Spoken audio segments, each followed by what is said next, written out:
महाराष्ट्र के deputy CM Ajit Pawar का निधन हो गया है। बारामती एयरपोर्ट पर लैंडिंग के दौरान उनका विमान हादसे का शिकार हो गया। बता दें कि विमान में अजित पवार, उनके सुरक्षाकर्मी, 2 पायलट और एक महिला क्रू मेंबर समेत 5 लोग सवार थे। हादसे में सभी लोगों की मौत हो गई है। वहीं अजित पवार की मौत के बाद महाराष्ट्र में गम का माहौल है। हादसे के समय अजित के चाचा शरद पवार मुंबई में और सुप्रिया सुले दिल्ली में थे। जानकारी मिलते ही वे परिवार के साथ बारामती के लिए रवाना हो गए। महाराष्ट्र के मुख्यमंत्री देवेंद्र फडणवीस ने आज स्कूलों की छुट्टी घोषित की है। वहीं राज्य में 3 दिन के राजकीय शोक की घोषणा की है। वहीं बीजेपी और उनके सहयोगी दलों के नेताओं ने अजित पवार की मौत पर गहरा दुख व्यक्त किया है। इसकी जो दुर्घटना हुई है इसकी जांच जरूर होगी, क्योंकि ऐसी दुर्घटना पुनरावृत्ति ना हो, दोबारा ना हो, इसलिए जरूर इसकी जांच होनी चाहिए और होगी। मैंने कहा ना कि जब मैं मुख्यमंत्री था तब उन्होंने जो हमने फैसले लिए, निर्णय लिए समाज हित के लिए, तब अजीत दादा अर्थ मंत्री थे, तो उनका भी काफी योगदान उसमें रहा है, ये कोई नहीं भूल सकता। देखिए, बहुत ही एक दुखद ये घटना है। अजीत पवार जी एक लोकप्रिय नेता महाराष्ट्र के रहे, वो एक बार बीच में सांसद भी रहे और जो व्यक्ति 8 बार लगातार विधायक रहे हों, 6 बार अपने प्रदेश के डिप्टी सीएम बने हों, इसी में से उनकी लोकप्रियता जानी जा सकती है। लेकिन कुल मिलाकर के इसमें कुछ किसी का दोष भी नहीं ठहराया जा सकता। वो प्लेन क्रैश में आज उनका देहांत हुआ। मैं उनके प्रति अपनी श्रद्धांजलि व्यक्त करता हूँ।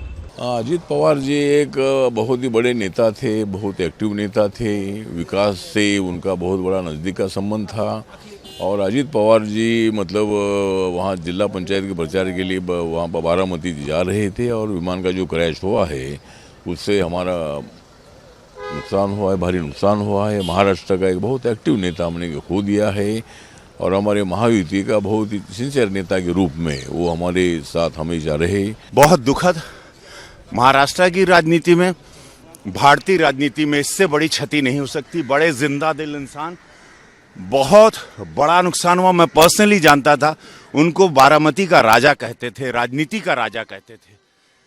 आज एक राजा चले गए, बहुत ही दुखद। अजित पवार की मौत पर सत्ता पक्ष और विपक्षी दलों के नेताओं ने गहरा दुख जताया है। विपक्षी दलों के नेताओं ने दिवंगत आत्मा को शांति मिलने की कामना की है। विपक्षी नेताओं ने अजित पवार के निधन पर क्या कुछ कहा है, सुनिए। समस्त पवार परिवार और जितने भी समर्थक हैं उनको हमारी तरफ से संवेदना और शोक। मैंने बात की सुप्रिया जी से भी और उनकी मिसेस से भी। बड़े अफसोस की बात है, दिल्ली से निकलने से पहले ये खबर हमें पहुंची थी जहाज़ में कि बारामती में जहाज़ के क्रैश में अजीत पवार साहब की मृत्यु हो गई।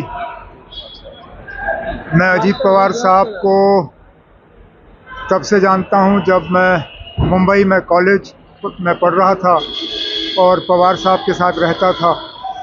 उन दिनों अजीत पवार साहब नए सियासत में शरद पवार साहब की मदद करने के लिए मैदान में उतरे हुए थे। तब से जो उनकी शुरुआत रही, हमेशा महाराष्ट्र के लोगों की उन्होंने सेवा और खिदमत करने की कोशिश की। क्योंकि थे अर्थ मंत्री थे, तब नज़दीक आना हुआ, मिलते रहे। एक दिलदार पारदर्शी इंसान, राजनीतिक नेता भी। जबान दी मतलब दी, फिर पीछे नहीं हटना, ऐसा उनका स्वभाव था। काम के बारे में अगर कुछ कहूँ तो अगर उन्होंने हाँ कह दिया तो समझ लेना, चिंता ही नहीं करना, कहीं दौड़ने की बात नहीं आती। ना कहा तो ये नहीं था कि राजनीतिक ना नहीं कहते कभी। राजनीतिक ना नहीं, भाई तकनीकी होगा या कुछ मामला होगा या कुछ भी तकलीफ होगी तो बोलेंगे ये थोड़ा आसान नहीं है, लेकिन ऐसा इंसान नहीं मिलेगा सर। राजनीति में बहुत सारे उन्होंने कदम उठाए, लेकिन आज पवार परिवार के ऊपर भी पहाड़ गिरा है। अजित पवार के निधन पर राष्ट्रपति द्रौपदी मुर्मू, पीएम नरेंद्र मोदी और गृह मंत्री अमित शाह समेत कई बड़े नेताओं ने दुख जताया है। अजित पवार का निधन पूरे महाराष्ट्र के लिए बड़ी क्षति है। बता दें कि अजित पवार जिस चार्टर प्लेन में सवार थे वो प्लेन दिल्ली की VSR एविएशन नाम की एक एयर चार्टर कंपनी का था। ये कंपनी बिजनेस जेट्स की फ्लीट मैनेज करती है और उन्हें ऑपरेट करती है। इसके बेड़े में बॉम्बार्डियर लियरजेट 45 और 45XR जैसे प्लेन शामिल हैं। हमारे साथ हैं प्रियंका चतुर्वेदी। जो घटना हुई अजीत परिवार का जो प्लेन क्रैश हुआ उसको कैसे आप देखते हैं? बहुत ही दुखद घटना है और महाराष्ट्र के लिए खास करके राजनीति में एक बड़ा लॉस है। उनका जो काम का तरीका था, जो उनका कमिटमेंट था, वो मैं मानती हूँ कि वो बहुत प्रभावशाली था, इंस्पायरिंग भी था। पर जो बारामती के लोग हैं, मैं उन सभी को अपनी संवेदनाएं व्यक्त करना चाहूँगी, उनके परिवार को संवेदना व्यक्त करना चाहूँगी। और महाराष्ट्र में जो उनके कार्यकर्ता जो भी हैं, उन सभी को अपनी संवेदनाएं व्यक्त करना चाहूँगी कि अनटाइमली डिमाइस है, अनफॉर्चुनेट टर्न ऑफ इवेंट्स हैं और दुखद घटना है। पश्चिम बंगाल के मुख्यमंत्री समेत कई नेता कह रहे हैं कि इसकी जांच होनी चाहिए।